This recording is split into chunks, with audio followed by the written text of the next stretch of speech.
ನಮಸ್ಕಾರ. ನಾನು ಸುರೇನಾ, ಪ್ರಥಮ BA ವಿದ್ಯಾರ್ಥಿನಿ. ನಾವು ಸರ್ಕಾರಿ ಪ್ರಥಮ ದರ್ಜೆ ಕಾಲೇಜು ಪುಂಜಾಲ್ಕಟ್ಟೆ ಇಲ್ಲಿನ ರೆಡ್ ಕ್ರಾಸ್ ಘಟಕದ ವತಿಯಿಂದ ಶಿಬಿರದ ಪ್ರಯುಕ್ತ ಇಲ್ಲಿಗೆ ಈ ದಿನ ಸಿಯೋನ್ ಆಶ್ರಮಕ್ಕೆ ನಾವು ಭೇಟಿಯನ್ನು ನೀಡ್ತೇವೆ. ನಿಜವಾಗಿ ಹೇಳಬೇಕಾದ್ರೆ ಆಶ್ರಮದ ಭೇಟಿ ಇದು ನನ್ನ ಜೀವನದಲ್ಲಿ ಇದು ಮೊದಲ ಬಾರಿ ಆದಂತಹ ಈ ಒಂದು ಭೇಟಿಯಲ್ಲಿ ಹಲವಾರು ವಿಷಯಗಳನ್ನು ಕಲಿತಿದ್ದೇವೆ. ಈ ಆಶ್ರಮಕ್ಕೆ ಭೇಟಿ ನೀಡಿ ನಿಜವಾಗಿ ಹೇಳಬೇಕಾದ್ರೆ ಇಲ್ಲಿಯ ಒಂದು ಇಲ್ಲಿ ಮಾನಸಿಕ ರೋಗಿಗಳಿದ್ದಾರೆ, ಹಲವಾರು ಮನೆಯಿಂದ ಹೊರ ಹಾಕಲ್ಪಟ್ಟವರಿದ್ದಾರೆ, ಹಲವು ರೀತಿಯಲ್ಲಿ ತೊಂದರೆಗೊಳಗಾದವರು, ಅವರ ಮನದಲ್ಲಿ ಯಾವುದೋ ಒಂದು ನೋವಿದೆ, ಅದನ್ನು ನಮ್ಮ ಜೊತೆ ಅವರು ತುಂಬಾ ಚೆನ್ನಾಗಿ ಹೇಳ್ಕೊಂಡಿದ್ದಾರೆ. ಅವರ ಜೊತೆ ಮಾತಾಡ್ಕೊಂಡಾಗ ಅದೆಷ್ಟು ಆತ್ಮೀಯತೆಯಿಂದ ನಮ್ಮ ಜೊತೆ ಬೆರೆತು ಅದೆಷ್ಟು ವಿಷಯಗಳ ನಮ್ಮ ಜೊತೆ ಹಂಚ್ಕೊಂಡ್ರು. ನಿಜವಾಗ್ಲೂ ತುಂಬಾ ಖುಷಿ ಆಯ್ತು. ಅವರ ಜೀವನ ಅವರು ಹೇಳಿದಾಗ ಅವರ ಜೀವನದ ಯಶೋಗಾಥೆಯನ್ನು ನಮ್ಮ ಜೊತೆ ಹೇಳ್ಕೊಂಡಾಗ ನಾವೆಷ್ಟು ಈಗ ಒಂದು ಸುಖದ ಸುಪ್ಪತ್ತಿಗೆಯಲ್ಲಿದ್ದೇವೆ ಅಲ್ವಾ ಅಂತ ಆಯ್ತು.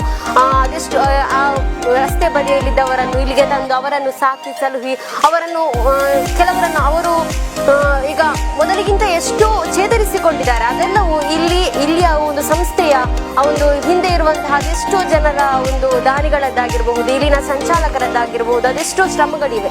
ಎಲ್ಲ ಶ್ರಮದಲ್ಲಿ ಇಲ್ಲಿರುವಂತಹ ಒಂದು ಮಾನಸಿಕ ವ್ಯಕ್ತಿಗಳಾಗಿರಬಹುದು, ಹಲವು ರೀತಿಯಲ್ಲಿ ತೊಂದರೆಗೊಳಗಾದವರಾಗಿರಬಹುದು, ಹಲವಾರು ರೀತಿಯಲ್ಲಿ ಅವರು ಮುಂದೆ ಬಂದಿದ್ದಾರೆ. ಹೇಳುವುದಾದ್ರೆ ಹೈನುಗಾರಿಕೆಯಲ್ಲಿ ಇಲ್ಲಿನ ವ್ಯಕ್ತಿಗಳು ತೊಡಗಿಸಿಕೊಂಡಿದ್ದಾರೆ. ಅದೇ ಜೊತೆಗೆ ಕರಕುಶಲತೆಯಲ್ಲಿಯೂ ಸಹ ಇದ್ದಾರೆ. ಪಠ್ಯೇತರ ಚಟುವಟಿಕೆಗಳ ಹಲವು ರೀತಿಯಲ್ಲಿ ಇವರು ತೊಡಗಿಸಿಕೊಂಡಿದ್ದಾರೆ. ಇದೆಲ್ಲವೂ ಇಲ್ಲಿನ ಸಂಚಾಲಕರ ಒಂದು ವ್ಯವಸ್ಥಾಪಕರ ಒಂದು ಶ್ರಮ ಅಂತ ಹೇಳ್ಬಹುದಾಗಿದೆ. ಅದೇ ರೀತಿ ಹೇಳುವುದೇನೆಂದ್ರೆ ಇಲ್ಲಿರುವಂತಹ ಒಂದು ಆಶ್ರಮ ನಿವಾಸಿಗಳು ಅದೆಷ್ಟು ಆತ್ಮೀಯತೆಯಿಂದ ಮಾತಾಡ್ತಾರೆ ಅಂತ ಹೇಳಿದ್ರೆ, ಅವ್ರು ಹೇಳಿದ್ರು ನಾನು ಒಬ್ಬರ ಜೊತೆ ಮಾತಾಡುವಾಗ, ನೀವು ಇನ್ನೊಂದ್ಸಲ ನಮ್ಮನ್ನು ನೋಡ್ಲಿಕ್ಕೆ ಬನ್ನಿ ಅಂತ ಹೇಳಿ. ನಿಜವಾಗಿ ಎದೆ ತುಂಬಿ ಬಂತು, ಕಣ್ಣಲ್ಲಿ ನೀರು ಬಂತು. ಅಷ್ಟೊಂದು ಆತ್ಮೀಯತೆಯಿಂದ ನಮ್ಮನ್ನು ಅವರು ಸ್ವಾಗತಿಸುವುದಾಗಿರ್ಬಹುದು, ನಮ್ಮನ್ನು ಇನ್ನೊಂದ್ಸಲ ಬನ್ನಿ ಅಂತ ಹೇಳಿ ಇನ್ವೈಟ್ ಮಾಡುವುದಾಗಿರ್ಬಹುದು. ಇದೆಲ್ಲವೂ ನೋಡಿ ತುಂಬಾನೇ ಖುಷಿ ಆಯ್ತು. ಹೇಳುವುದೇನೆಂದ್ರೆ ಇಲ್ಲಿನ ಒಂದು ಪರಿಸರದ ಬಗ್ಗೆ ಮತ್ತೆ ಇಲ್ಲಿನ ವಾತಾವರಣ, ಇಲ್ಲಿ ನಮ್ಮನ್ನು ಬಂದಾಗ ಇಲ್ಲಿನ ವ್ಯವಸ್ಥಾಪಕ ನಮ್ಮನ್ನೆಲ್ಲ ಸ್ವಾಗತಿಸಿದ್ದು ಎಲ್ಲವೂ ತುಂಬಾ ಖುಷಿ ಆಯಿತು. ಅದೇ ರೀತಿ ಈ ಒಂದು ಸಂಸ್ಥೆಯು ಇನ್ನಷ್ಟು ಮಟ್ಟಕ್ಕೆ ಎತ್ತರಕ್ಕೆ ಬೆಳೆಯಲಿ ಅಂತ ಹೇಳಿ, ಮತ್ತೆ ನಿಮ್ಮ ಜೊತೆ ವೀಕ್ಷಕರಲ್ಲಿ ಹೇಳುವ ಮಾತೇನೆಂದ್ರೆ, ಈ ಒಂದು ಸಂಸ್ಥೆಗೆ ಇನ್ನೂ ಸಹ ಬನ್ನಿ, ಇಲ್ಲಿಯ ಒಂದು ವ್ಯವಸ್ಥಾಪಕರನ್ನು ನೀವೇನು ಪ್ರೋತ್ಸಾಹಿಸಿ ಈ ಒಂದು ಸಂಸ್ಥೆ ಉನ್ನತ ಮಟ್ಟಕ್ಕೆ ಏರಲಿಕ್ಕೆ ನೀವು ಸಹಾಯ ಮಾಡಿ ಅಂತ ಹೇಳ್ತೇನೆ. ಧನ್ಯವಾದಗಳು.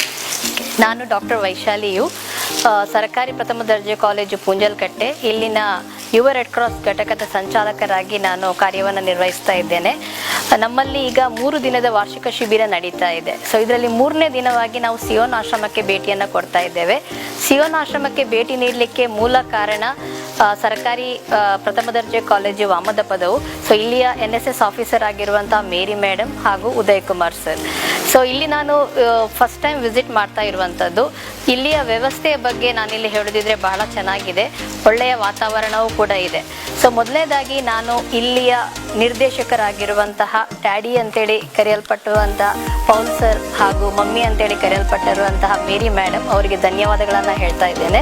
ಯಾಕಂತ ಹೇಳಿದ್ರೆ ನಾನು ಸಮಾಜಶಾಸ್ತ್ರದ ಉಪನ್ಯಾಸಕಿ ಆಗಿ ಸಮಾಜದಲ್ಲಿರುವಂತಹ ಹಲವಾರು ಸಮಸ್ಯೆಗಳ ಬಗ್ಗೆ ನಾನು ವಿದ್ಯಾರ್ಥಿಗಳಿಗೆ ಪಾಠವನ್ನು ಮಾಡ್ತೇನೆ. ಆದರೆ ಇವತ್ತು ನಿಜವಾಗಿರುವಂತಹ ಪಾಠವನ್ನು ನಾನು ನನ್ನ ವಿದ್ಯಾರ್ಥಿಗಳಿಗೆ ನೀಡಿದ್ದೇನೆ ಅಂತ ನಾನು ತಿಳ್ಕೊಂಡಿದ್ದೇನೆ. ಯಾಕಂತ ಹೇಳಿದ್ರೆ ಸಮಾಜದಲ್ಲಿರುವಂಥ ನಿರ್ಗತಿಕರಾಗಿರ್ಬೋದು, ದೀನರಾಗಿರ್ಬೋದು, ಅಥವಾ ಮನೆಯಿಂದ ತಳ್ಳಲ್ಪಟ್ಟವರಾಗಿರ್ಬೋದು, ಸೊ ಇವರೆಲ್ಲರಿಗೂ ಕೂಡ ಯಾವ ಥರದ ಜೀವನವನ್ನು ನಡೆಸ್ತಾ ಇದ್ದಾರೆ. ಸೊ ಇದನ್ನು ನಾನು ಪ್ರಾಕ್ಟಿಕಲ್ ಆಗಿ ಇವತ್ತು ನನ್ನ ಮಕ್ಕಳಿಗೆ ತೋರಿಸಲಿಕ್ಕೆ ಒಂದು ಅವಕಾಶವನ್ನು ಈ ಸಂಸ್ಥೆ ನನಗೆ ಕೊಟ್ಟಿದೆ. ಸೊ ಅದಕ್ಕಾಗಿ ನಾನು ಧನ್ಯವಾದಗಳನ್ನು ಇಲ್ಲಿಯ ನಿರ್ದೇಶಕರಿಗೆ, ಇಲ್ಲಿನ ಎಲ್ಲ ಸಿಬ್ಬಂದಿ ವರ್ಗದವರಿಗೆ ನಾನಿಲ್ಲಿ ಹೇಳ್ತಾ ಇದ್ದೇನೆ.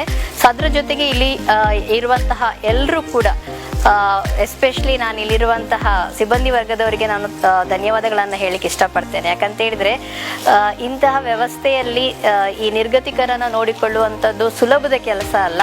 ಬಟ್ ಅವರು ಬಹಳ ಆತ್ಮೀಯತೆಯಿಂದ ಎಲ್ಲರ ಜೊತೆಗೆ ಮಾತನಾಡುವಂಥ ರೀತಿಯಾಗಿರ್ಬೋದು, ಅವರನ್ನು ನೋಡಿಕೊಳ್ಳುವಂಥ ರೀತಿಯಾಗಿರ್ಬೋದು, ಇದೆಲ್ಲವೂ ಕೂಡ ನಮಗೆ ನಿಜವಾಗ್ಲೂ ಕೂಡ ಒಂದು ಪಾಠವನ್ನು ಹೇಳಿಕೊಟ್ಟಿದೆ. ಯಾಕಂತ ಹೇಳಿದ್ರೆ ಕೆಲವು ಸಲ ಮಾನಸಿಕವಾಗಿ ಶಾರೀರಿಕವಾಗಿ ದುರ್ಬಲರಾಗಿರುವವರನ್ನು ನಮ್ಮ ಸಮಾಜ ನೋಡುವಂಥ ದೃಷ್ಟಿಕೋನ ಬೇರೆ ಇರ್ತದೆ. ಬಟ್ ಇಲ್ಲಿ ನಾನು ಆ ಥರ ಕಾಣಲಿಲ್ಲ. ಎಲ್ಲರೂ ಎಲ್ಲರನ್ನ ಕೂಡ ಬಹಳ ಚೆನ್ನಾಗಿ ನೋಡ್ಕೊಳ್ತಾ ಇದ್ದಾರೆ. ಸೊ ಇದೇ ಥರ ಈ ಸಂಸ್ಥೆ ಮುಂದುವರಿತಾ ಇರಲಿ. ನಾನು ಈ ಸಂಸ್ಥೆಗೆ ಧನ್ಯವಾದಗಳನ್ನು ಕೂಡ ಹೇಳ್ತಾ ಇದ್ದೇನೆ. ಅದೇ ಥರ ಶುಭವಾಗಲಿ ಅಂತೇಳಿ ಹಾರೈಸ್ತಾ ಇದ್ದೇನೆ.